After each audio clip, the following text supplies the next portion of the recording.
Hello student তোমালোকে সৌৰজগতত কিমানটা গ্ৰহ আছে জানাই এই গ্ৰহ কেইটাৰ ভিতৰত কোনটো গ্ৰহ আটাইতকৈ আকাৰত ডাঙৰ হেইটোও জানা সূৰ্য পৃথিৱীতকৈ বহুত গুণে ডাঙৰ হেইটোও জানা তো এইবোৰ তোমালোকক কোনে জনাইছে বৈজ্ঞানিক বিলাক জনে এইবোৰত ৰিসাৰ্চ কৰিছে তো বৈজ্ঞানিক বিলাক কেনেকৈ জানিলে সেইবিলাক কি আমাৰ জানাৰ দৰকাৰ নাই নেকি আছে বৈজ্ঞানিক বিলাক কেনেকৈ জানিলে কোন গ্ৰহ কিমান ডাঙৰ কোন গ্ৰহ আটাইতকৈ সৰু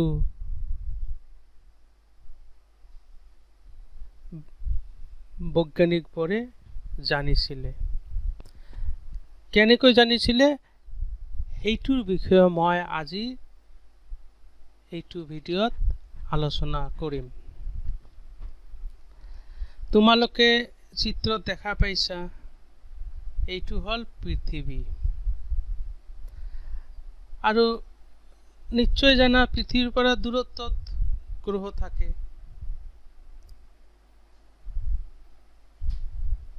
আমি গ্ৰহ এটাৰ আকাৰৰ বিষয়ে জানিবলৈ হলে আমাক টেলিস্কোপ লাগিব আৰু এই টেলিস্কোপৰ সহায়ত আমি কোণ জুখিব পাৰিম এতিয়া পৃথিৱীৰ আমি O বিন্দুত আছো আৰু ইয়াত O বিন্দুত আমি টেলিস্কোপ এটা সেট কৰিলো এই টেলিস্কোপৰে দি আমি গ্ৰহ এটাৰ ব্যাসৰ 2 মূৰ লক্ষ্য কৰিম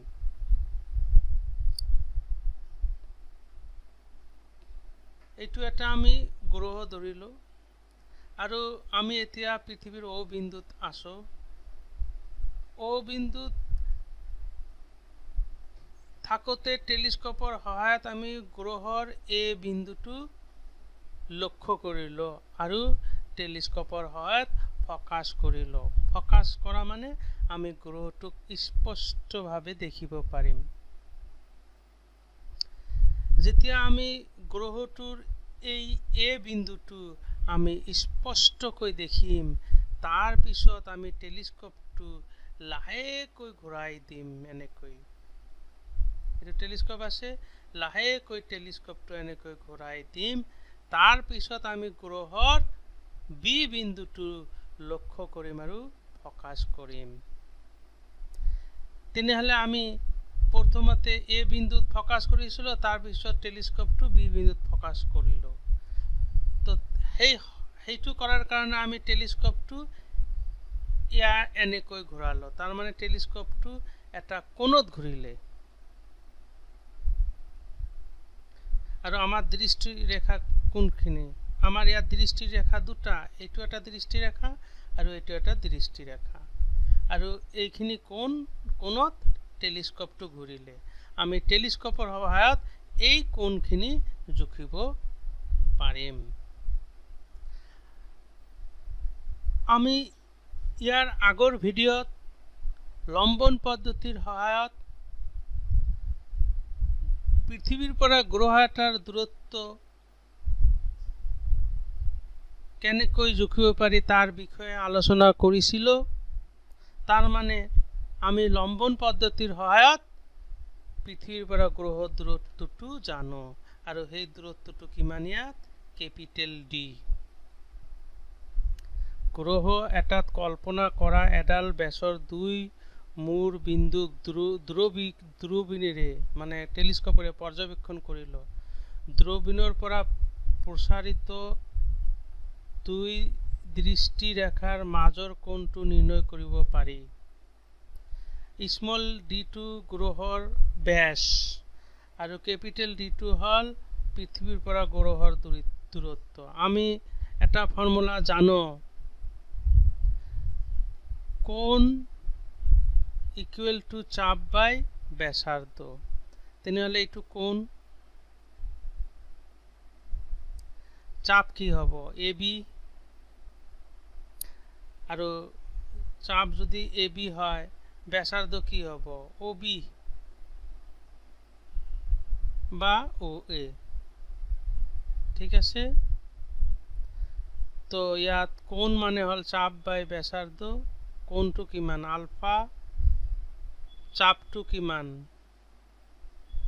স্মল d আৰু ব্যাসাৰ্ধ হ'ব ক্যাপিটেল D তেনেহলে small d equal to alpha plus capital D small d টো কি আছিল স্মল d2 আসলে আমার গ্ৰহটোৰ ৰৈখিক ব্যাস মানে গ্ৰহটোৰ এইটো বিন্দুৰ পৰা এইটো বিন্দুলৈ দূৰত্ব এতিয়া এই আলফাটোক কম আমি গ্ৰহটোৰ কৌণিক ব্যাস এতিয়া যেহেতু আমি আলফা টেলিস্কোপৰ সহায়ত গণনা কৰিব পাৰি ক্যাপিটেল d2 লম্বন পদ্ধতিৰ সহায়ত গণনা কৰিব পাৰি গতিকে এইটোও জানিলো এই দুটা জানিলে আমাৰ স্মল d2 গণনা কৰিব পাৰি মেজাৰ কৰিব পাৰি অৰ্থাৎ গ্ৰহটোৰ ব্যাস নিৰ্ণয় কৰিব পাৰি আৰু গ্ৰহটোৰ ব্যাস নিৰ্ণয় কৰা মানে গ্ৰহটোৰ আকাৰৰ বিষয়ে আমি জানিব পাৰিলো ইয়াত এটা নিউমেৰিকেল আলোচনা কৰিম The moon is observed from two diametrically opposite points A and B on Earth. The angle subtended at the moon by the two directions of observation 1 degree 54 minutes. Given the diameter of Earth to be about 1.276 into 10 to the power 7 meter. Compute the distance of the moon from the earth. পৃথিৱীৰ মাজেদি কল্পনা কৰা ব্যাস এডালৰ দুই মূৰ বিন্দু A আৰু B অৱস্থানৰ পৰা চন্দ্ৰটো পৰ্যবেক্ষণ কৰা হৈছে দুই দৃষ্টিৰেখাৰ দ্বাৰা চন্দ্ৰৰ ওপৰত আৰোপিত কোণৰ মান এত পোৱা গ'ল পৃথিৱীৰ ব্যাসৰ মান ইমান পৃথিৱীৰ পৰা চন্দ্ৰলৈ দূৰত্ব গণনা কৰি উলি তার মানে কি কইছে যে the moon is observed from two diametrically opposite points তার মানে এটো হল পৃথিবীর ব্যাসৰ মাজেদি যোৱা কল্পনা ৰেখা আৰু এই ব্যাসৰ দুই বিন্দু হল ক্যাপিটেল A আৰু ক্যাপিটেল B আৰু এইটো হল মুন বা চন্দ্ৰ A আৰু B বিন্দুৰ পৰা চন্দ্ৰটোক লক্ষ্য কৰিছে তেনেহলে এইটো এটা দৃষ্টিৰেখা আৰু এইটো এটা দৃষ্টিৰেখা এই দুটা দৃষ্টিৰেখা কিমান কোণ কৰা বুলি কৈছে 1 ডিগ্ৰী 54 মিনিট তাৰ মানে এইখিনি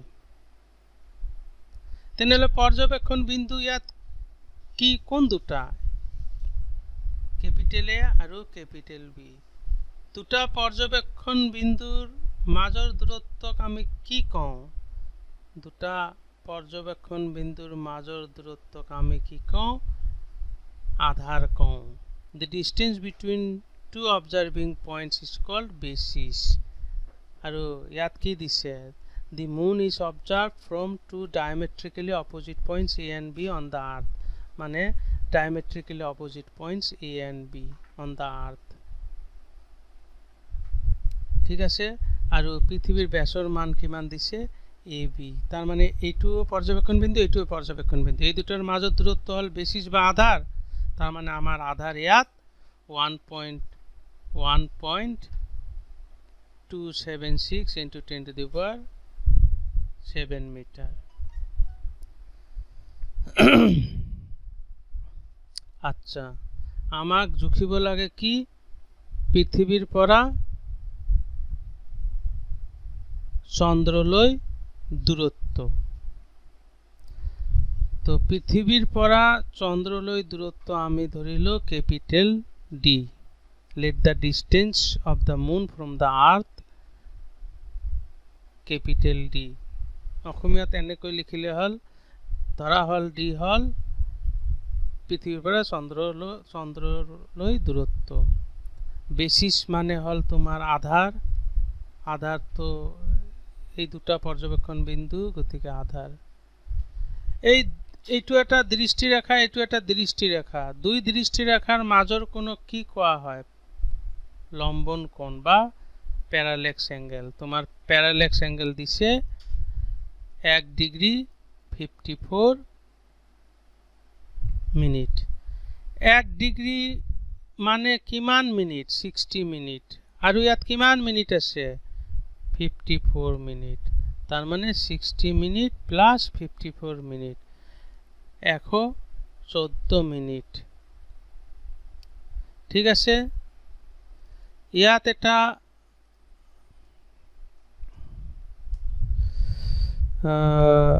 বস্তু বুজাই দিওঁ তোমালোকৰ সুবিধাৰ কাৰণে।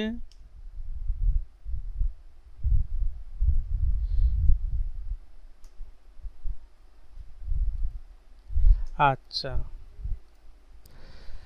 তো এই 114 মিনিটক আমি এনে কৰি লিখিলো 114 ইনটু 1 মিনিট। 114 মই আগৰ ভিডিঅ'ত শিকাইছিলো যে 1 মিনিট মানে হল 2.91 ইনটু 10⁻⁻4 রেডিয়ান। কিয় আমি রেডিয়ানত আনিলো? ডিগ্রি, মিনিট, সেকেন্ডস এইবারও কোণৰ একক হয়, কিন্তু এসআই পদ্ধতিত কোণৰ একক হল ৰেডিয়ান। এই কাৰণে মিনিট বা ডিগ্ৰি বা সেকেন্ড থাকিলে আমি ৰেডিয়ান লৈ আনিব লাগিব। আৰু 1 মিনিট মানে হল 2.91 ইনটু 10⁻⁻4 ৰেডিয়ান।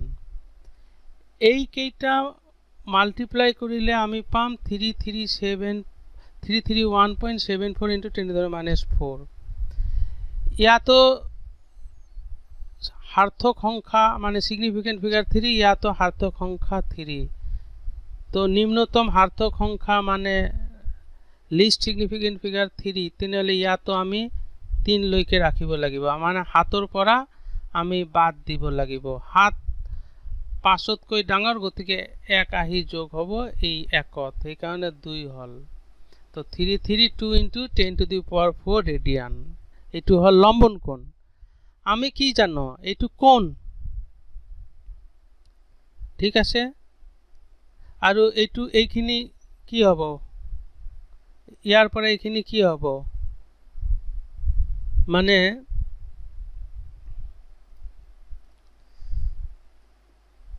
ইয়াৰ পৰা এইখিনি কি হ'ব? এৰ পৰা বি খিনি কি হ'ব? চাপ। ইংলিছত চাপক আর্ক কয়। এইখিনি কোণ থিতা। কোণ মানে কি? Angle equal to arc by radius, মানে কোণ মানে হল চাপ বাই ব্যাসার্ধ। তো কোণ মানে কোণ থিতা, থিতা ইকুয়াল টু চাপ। চাপ ইয়াত কি হ'ব? A B. আৰু ব্যাসার্ধ কি হ'ব? এইখিনি ডি। তার মানে থিতা ইকুয়াল টু চাপ। চাপ মানে এই যে স্মল বি। আৰু ব্যাসাৰ্ধটো কি হ'ব? Capital D. কাৰণ এইটো সদায় মনত ৰাখিবা, কোণ মানে হল চাপ বাই ব্যাসার্ধ।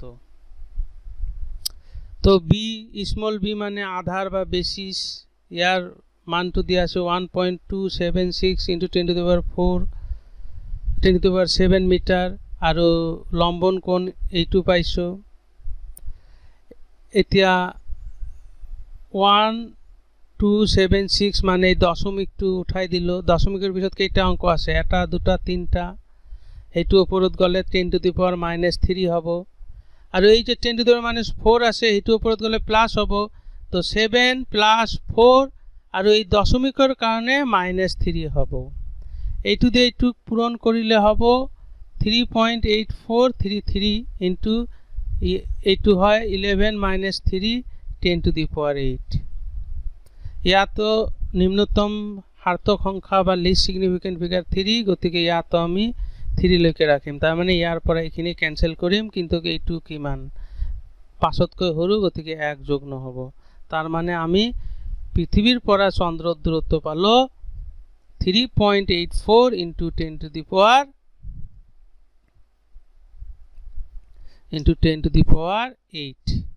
মিটাৰ ঠিক আছে আৰু এটা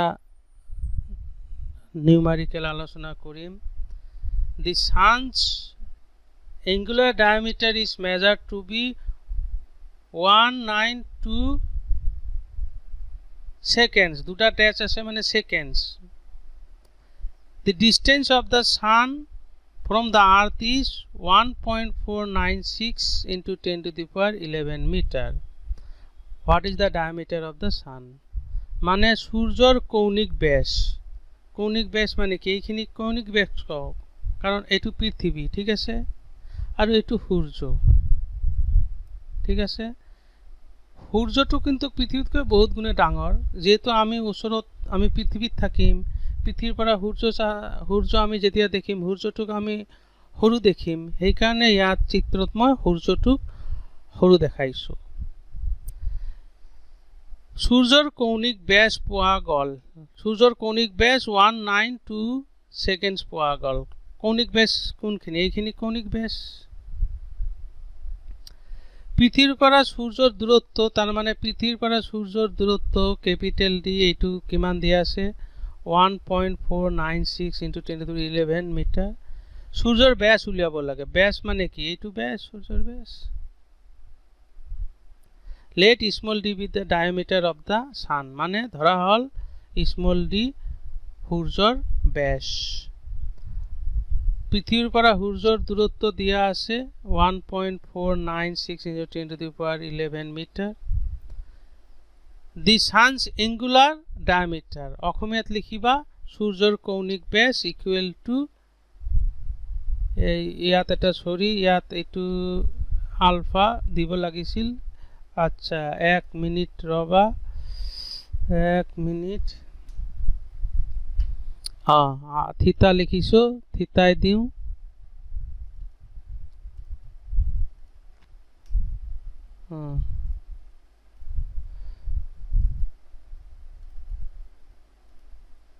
আচ্ছা তো আমি কি জানো angle equal to arc by radius arc মানে হল চাপ radius মানে ব্যাসার্ধ তো এইটো হল angle কোণ এইটো কোণ নিলে কোণৰ বিপৰীত যেটো থাকিব হেতু কি চাপ বা arc আৰু ইয়াৰ পৰা এইখিনি দূৰত্ব কি হ'ব ব্যাসাৰ্ধ তাৰ মানে কোণ equal to চাপ by ব্যাসার্ধ চাপটো হল স্মল d এই যে চাপটো হল স্মল d আৰু ব্যাসার্ধ হল ক্যাপিটাল d এই d টু এই পিনে আনিলো ক্যাপিটাল d টু এই পিনে আনিলে স্মল d ইকুয়াল টু থিটা প্লাস ক্যাপিটাল d ইয়াত এটা কথা দেখা 192 সেকেন্ডস এইটো সুবিধাৰ কাৰণে মই এটা সুবিধাৰ কাৰণে কৰি দিও 1920 into 1 seconds